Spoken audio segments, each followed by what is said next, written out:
I think the Social Security Trust Funds report should be interpreted as worse news than last year, but actually better than the news has been on the average for about the last 15 years. The actuaries' projections have been pretty much constant over that period. The system has enough money until sometime late in the 2030s or early 2040s. It does face a long-term deficit, and the sooner we deal with that problem, the better, but there's really no cause for hand-wringing that the sky is falling. There is a steady warning that it is time for Congress to face this problem and deal with it.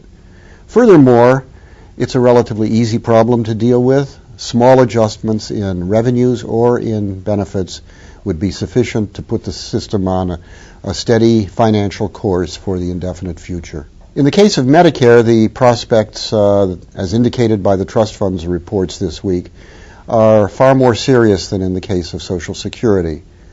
There are smaller reserves for hospital insurance, so the system is projected to exhaust those reserves much sooner.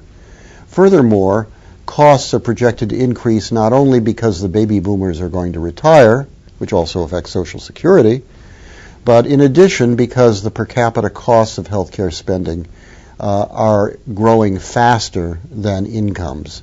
And that means you've got a double whammy. Big changes are going to be necessary, probably mostly on the revenue side, but some in the form of economies and expenditures in order to assure that the Medicare system is in balance.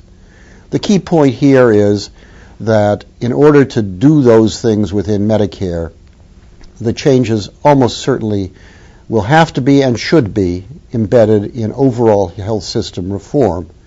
That is the reason, in my view, why President Obama and leading administration spokespersons have been emphasizing that health reform is budget reform for the federal government.